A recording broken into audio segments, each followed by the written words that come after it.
Okay ba sa'yo na ang ex-jowa mo ay karelasyon na ngayon ng best friend mo? Ito, wala pa akong binabasa mga komento mula sa ating online mga online commenters. Kausapin na agad natin mula sa Muntinlupa, parang gigil na sumagot. Si Kat, okay lang ba sa'yo na ang ex-jowa mo ay karelasyon na ng best friend mo?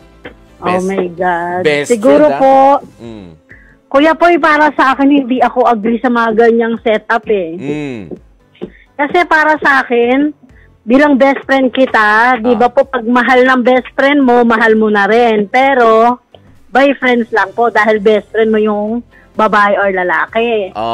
Pero hindi para maging karelasyon mo yung ex ng best friend mo. Pero papaano nga kapag kumbaga, lumipas naman na yung panahon na naging kayo?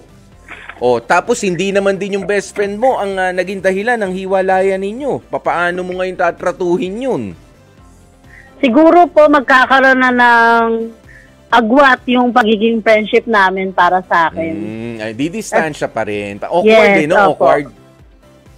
Kasi wala naman na pong magagawa kung talaga pong mahal nila isa't isa. So, support, pero may distance na kami ng best friend. Iyon. Maraming salamat sa iyong kasagutan at ramdam na ramdam natin na totoo yan. Hindi mo naman naranasan yan, ha? Ay, hindi naman po kasi parang rules namin yun sa friendship namin. Iyan! Kapag kagaling na kaya lalo na kapag best friend, iba yan sa ibang mga friends lang natin, no? Best friend ang usapan natin dito. Parang sister na rin ang best friend. Kaya nga. Sa mga kapatid natin, na mga nakatutok dito, sabi ni Mariel Casino, uso na rin yung ganyan. Lalo na kapag ka-artista.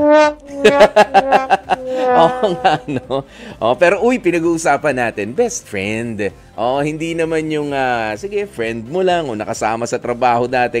Best friend ang pinag-uusapan. Para sa akin, okay lang kung maging mag-on ang ex ko at ang best friend ko for as long as wala namang hindi komplikado ang mga nangyayari between the three of us. Kung may maayos naman ding closure na nangyari sa amin. Wala naman pong dahilan para ipagdamot yung ex May karapatan silang magmahalan kung mutual ang kanilang nararamdaman. I will be here for them as their friend. Shoutout po sa mama ko na naglalabas sa labas ng bahay namin. Mama Tess, wag ka nang pasaway. From Donna Acosta. Hello po sa inyo. Maganda rin yung sagot ni Donna, in fairness.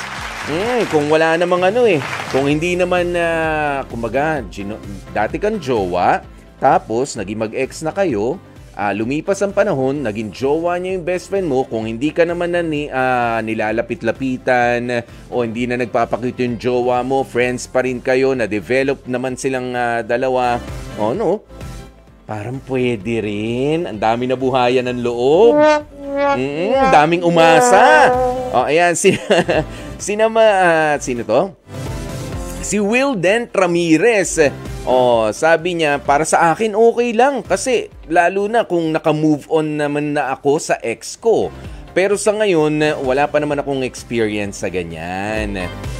Okay lang na maging magjowa from Wilden. Ayan, hello kay Zenny Bilbao from Pulumulok, South Cotabato. Thank you so very much. Sina Cassie Bernardo, Abigail Enriquez,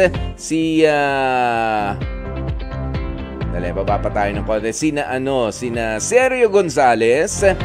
Sabi niya, no problem sa akin yan. From Abigail Enriquez, sabi niya, no problem. Ex naman na Bala sila. Opo, napaka-sakit minsan na isipin na yung ex mo ay magiging present jowa ng best friend mo. Pero, syempre, mahirap din naman na ipagdamot. Mahirap naman po na maging madamot tayo kung talaga naman palang magmamahalan yung dalawa at naging daan ka lamang para makilala or nagkataon lang na naging best friend ka nung tao palang mamahalin talaga nung ex mo. 'Di ba? Wag ka nang maging hadlang sa pagmamahalan nilang dalawa. For as long as, ito lang naman yung hinihiling ng marami sa inyong mga komento, 'di ba? At yan naman po dapat ang totoo. Basta't hindi ikaw ang naging dahilan ng hiwalayan ng best friend mo at ng jowa niya, okay lang. Para sa akin, in my humble opinion ni Kuya Popoy, opo, okay lang na maging jowa ni best friend yung dati mong jowa for as long as hindi niya inimpluwensyahan na hiwalayan ka, hindi niya siniraan ka para maging sila, basta hindi ikaw ang naging dahilan ng kanilang paghihiwalayan, para sa akin, okay lang yan. 'Di ba? Pero, wag lang rin naman yung masyadong malapit. Baka naman kabi-break nyo lang last week.